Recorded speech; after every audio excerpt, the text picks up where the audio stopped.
Welcome to part 1 of modernizing my Toyota Supra. We're going to be converting these old green lights to bright white LED. In order to even get that control unit out, we have to take apart almost every dash panel on the car, which you've seen me do before, but it's still very scary because all these dash panels combined are like $5,000. So just take the screws out, pull everything out. They're just clips and plugs one by one, very gently, very slowly. Yes, even the Speedo has to come out to access the AC control unit. And then after all that, you're left with this mess, which is very frightening to look at. Okay, now that the panel is out, we actually have to remove the AC control unit itself, which is just held on by 3 or 4 screws, I forgot, just pops out. And then we ship it off to a professional because I'm not messing with soldering and the boards and blah, blah, blah. And then we just wait for it to come back and then we'll throw it in the car. Welcome to part 2 of modernizing my Toyota Supra. I see your comments about wanting me to do some modifications under the hood, so today we're doing exactly that. Please disregard my torn up interior. If you saw the last video, you know exactly why it looks like this. Anyways, back to under the hood. You see how I have to hold the hood open with that little stick? Well, that's no bueno. I don't like that. In modern cars like my Lexus, when you pop the hood open, it stays open by itself, and that's because of these hydraulic struts right here, which is exactly what we're installing on the Supra today. Overall, it's a pretty easy job. You just take out a couple of bolts and replace it with this bracket, but golly, when you're by yourself, it's not as easy as it sounds.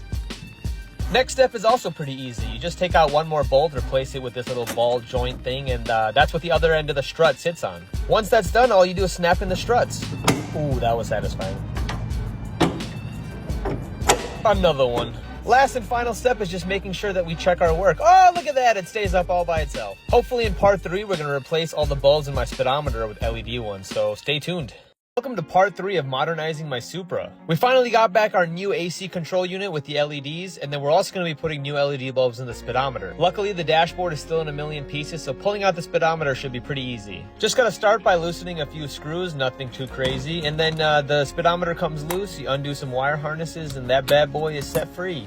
This next part I sped up because it was kind of tedious, but I just took out all the old bulbs, replaced them with the LED bulbs, and then we flipped it back over and gave it a quick wipe down before we put it back in the car. And then we just hook everything back up to the way it was before I yanked all this stuff out of the car. Moving on to the AC control unit, I just gotta snap that back into place, put a few screws back in, and then we also connect that back into the car. Push in the final few clips, and then that's it, we're good to go. I also put an LED in the ignition barrel. It used to be like a faded green LED, but it stopped working, so that's great. And then when I went to go change the bulb in the cigarette lighter, it shattered on me, so I'm on a roll right now. Anyway, here's the before of the speedometer, you know, the typical Japanese green lights, and then here is the after. Look how cool that looks. Same thing, here's the before with the AC control unit, green lights, and here is the after, all new buttons, white LEDs. Overall, I'm super happy. Welcome to part 4 of modernizing my Toyota Supra. No, we're not installing new headlights just yet, but we are turning these turn signals from halogen to LED. While yeah, they don't look horrible, but it's 2023. We have LEDs. Why would we not replace them, you know?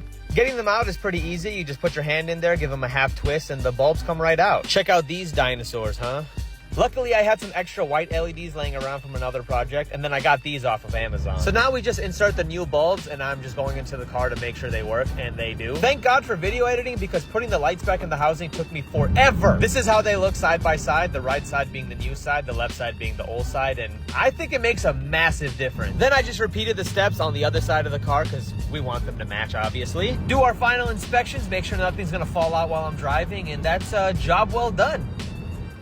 Welcome to part 5 of modernizing my Toyota Supra. Today we're finally doing a mod that you guys have been asking me to do for a long time, and that's the exhaust, because the old one sucks. The exhaust I ended up going with is actually made by HKS, and funny enough, they're made in Japan. Just like the Supra's made in Japan. Okay, quick startup of the before. And that is pathetic. Now a couple of revs.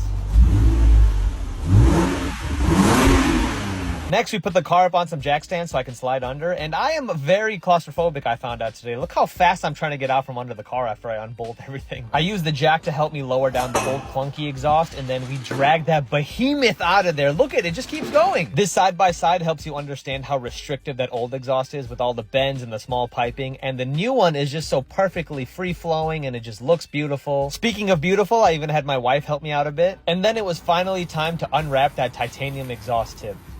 Here's a startup on the new exhaust. Gotta give it a couple of baby revs.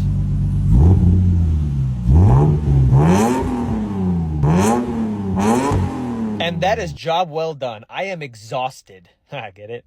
Welcome to part 6 of modernizing my Toyota Supra. Today we're replacing the hydraulic struts in the trunk because the old ones kind of failed. It's literally a workout to get the trunk open, and then even after all that, it still falls down. So after doing a lot of research online, I found out that there are two ways to do this job: an easy way and a hard way. The hard way practically consists of taking apart all of the interior trim pieces and then taking out the whole rear seat just to get access to the nuts under the strut. I think today we're gonna attempt the easy way because I don't want to spend 5 hours ripping all this apart. Okay, I've taken off a bunch of panels. Now I'm even taking off the seatbelt because I still can't reach the nuts back here. This is a terrible design. Whoever did this, you suck. You suck. After completely tearing up my hands trying to get access to this nut, I got one out. And then when I went to go get the second one, I love it. What could be better? Anyway, we trek forward, removing the old struts, and then, oops, got my wife to help me put the new ones on. Yeah, teamwork. Now we test them out, and they work absolutely fantastic. Like the great explorer Dora once said, we did it. Welcome to part 7 of modernizing my Toyota Supra. We are finally installing new headlights, and the best part is that they're brand new OEM parts from Toyota. At first glance, they don't look too bad, especially this left one. It's just kind of hazy, but come over to the right one, that's where all the rust is, and I have no clue how this happened, honestly. And we're not just installing new headlights. We have LED bulbs for them as well. Low beams, high beams, and then LED fog lights as well. Taking off the headlights on the Supra is actually very simple. It's just one bolt here and then 2 nuts back here, and the whole thing just slips out. After a little bit of wrenching and a bit of struggling, we get one headlight to pop out. Now that we got the headlight unit out, we can take out the old bulbs. This is the halogen one, and then this is the new LED one that's gonna go in. Okay, so we finally got one headlight in. Again, this is the old one with the rust, and then this is the brand new one. It looks so much better. Now we just quickly pop in the other headlight, put the bulbs in, and then make sure it sits properly in its place. Having both of the headlights on the car now makes a huge difference, but we gotta see it with the lights on. So for reference, here's the before. Old, dull, yellow. And here is the new setup. Very nice, I like.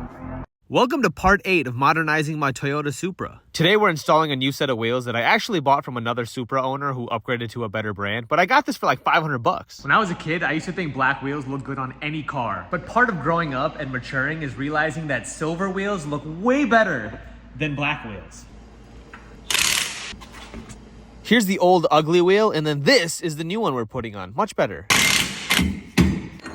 It looks like whoever owned the car before me actually put on this spacer, and in order to do that, they cut the old like OEM studs. Like these don't fit through the lug holes on the new wheels. Why do people take such stupid shortcuts? There was a much better way that you could have made this wheel, which is ugly by the way, fit onto this car without cutting OEM parts off to make it hard for the next owner to ever change the wheel. And before anyone says, why don't you just run the new wheels with the old spacers? This is why. Look at that poke. How can you even drive that?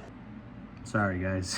Welcome to part 9 of modernizing my Toyota Supra. Today we're going to be installing this beautiful OEM style carbon fiber steering wheel finished with white stitching to match the white exterior. This is what I'm currently rocking. It's the OEM steering wheel Toyota installed like 30 years ago. It honestly doesn't look that bad until you get close like this, and then you see all the... Because we're going to be dealing with an airbag, you have to disconnect the battery. Then to take the wheel off, you have to take out the airbag, and to do that, you loosen up the bolt on this side and then one more on the other side, and the whole thing should just slide out. Yeah. Once the airbag is loose, we got to be careful because it's still connected by this yellow wire. So just disconnect it and put this very gently to the side. Next, we loosen up the nut holding the steering wheel in place, and then to get it loose, you just got to give it a little bit of finesse, you know, like this. After carefully finessing, the wheel should just slide right out, just like that. Only thing I had to transfer over was this cruise control stock, but that was pretty easy, couple of screws. Then all we got to do is slide on the new wheel, make sure it's torqued down to spec, carefully connect the airbag, and then make sure it's snug in place. Then reconnect the battery.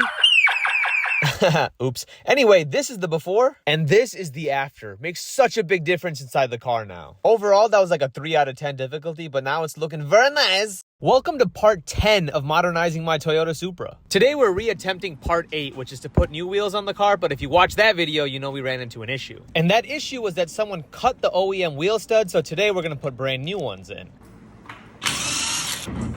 Okay, I've got the spacer off to show you what the studs are supposed to look like, okay? And then this is what they look like after somebody cut them. That's not normal, that's normal. Okay, with the rotor and the caliper off, we can knock out these old studs one by one.